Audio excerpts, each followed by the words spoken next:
E vamos do passo a passo dessa make de hoje. Então a gente começa aí tonificando a pele, hidratando a área de olhos. Para maquiagem já começa preparando a pele com o nosso primer facial. Vai minimizar os poros, fazer com que a maquiagem dure mais. Venho com o corretivo, esse corretivo que eu tô usando é o Pêssego. Um corretivo que vem para corrigir esses tons mais vermelhos, mais a olheirinha, né? Então ele faz essa correção. Faço a aplicação, espalho ele com a esponjinha, vou dando batidinhas para ele diluir bem, ele aderir bem à pele e não ficar nenhuma marcação. Com a sujeirinha que sobra, eu venho e passo na área de olhos também, porque às vezes a gente tem área de olhos mais escurecida. Venho com a aplicação da base, uma boa quantidade de base, né? Nossa base permite construção de camadas, mas eu gosto de fazer já a primeira camada com uma boa cobertura. Espalho com o pincel de base, é um pincel kabuki de topo reto, vou dando batidinhas. Não esquece de passar na orelha, não esquece de passar na região dos olhos, não esquece de puxar bem pro queixo, né? Pra não ficar a marcação.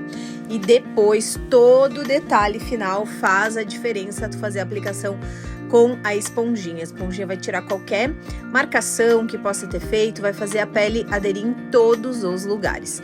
Venho com o nosso contorno, tô usando esse que é o Latte, é um contorno um pouco mais claro. Faço todo o contorno ali e também lá no contorno de cabeça e de queixo, tá? Venho com um iluminador para dar aquele glow pra pele. Também pego o nosso blush. Blush eu sempre gosto de dar a dica de fazer assim o sorrisinho, né? E dar aquela puxadinha pra trás, pra deixar um efeito mais lifting. Vim novamente com o Latte pra fazer o alinhamento, o afinamento do nariz e pontinha de nariz e arco do cupido ali, um pouquinho de iluminador pra dar um glow. Vamos pro nosso pó translúcido, pó que eu amo, faz toda a diferença na fixação, na durabilidade, na não transferência da base, né? A gente tem que selar a pele, porque quando passa uma cobertura em creme, tem que vir com uma cobertura em pó.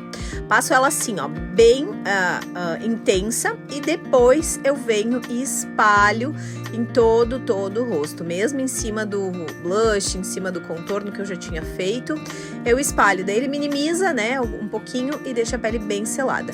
Venho de novo com um pinguinho de corretivo lá na área dos olhos e vou começar com as sombras. O corretivo vai fazer com que a minha base, minha sombra dure mais. Ela tem a maior fixação, poderia ter usado o primer também de sombras, mas optei pelo corretivo. Passei então uma sombra mais clarinha, interno, 2 tons, e depois vim com esse contorno. É a primeira vez que eu tô usando essa sombra, uma sombra que a Mary já tem há tempo, e eu nunca tinha usado dessa forma. Então, apliquei ela bem intensa e depois com o pincel mais fofinho eu vim e fiz o esfumado para tirar a marcação. Eu fiz uma técnica que é em C, que eles falam, né? Que é uma técnica, fica um sentido de C. Apliquei depois um pouquinho de brilho, não era para ter feito brilhosa essa maquiagem, era para ser uma maquiagem mais opaca, mas eu não me aguentei. Coloquei um pouquinho de brilho ali no meio. Também queria fazer um olho mais gatinho, então comecei fazendo com o delineador em caneta. E fiz o cantinho interno ali, depois com o pincel eu vim e dei uma leve esfumadinha. Aí eu percebi que acho que eu queria esfumar e não queria mais fazer gatinho. Então eu peguei o lápis preto e dei uma engrossada, porque o delineador em caneta a gente não consegue estar esfumando porque ele seca logo e tal. E o lápis preto, a prova d'água da Mary Kay, a gente consegue esfumar. Então passei o lápis e depois vim com o pincel esfumando. Vocês podem ver que eu fiz uma técnica também que dá tipo um alongadinho, tipo um gatinho mesmo no olho, eu não fiz todo o delineado em cima.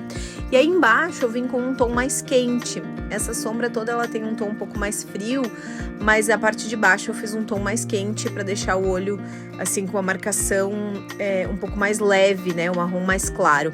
E aí depois aquele mesmo marrom que eu usei, aquele begezinho que eu usei em cima, eu só fiz um leve acabamento. Depois caprichamos ali na máscara de cílios, né? Várias e várias camadas de máscara de cílios, vai fazendo um conferezinho pra ver se tá ficando bom. E máscara de cílios em cima e embaixo. E aí o batom, né? Passei então um batom nude da Mary Kay e passei assim com o pincel, porque eu queria fazer ele como se fosse um contorno mais grossinho. E depois eu vim com o gloss, né? Que faz toda a diferença nesse bocão que a gente fica mais brilhoso, mais volumoso. E tá aí o resultado dessa make escolhida de hoje. Espero que vocês tenham gostado. Aí, quem que vai reproduzir e arrasar?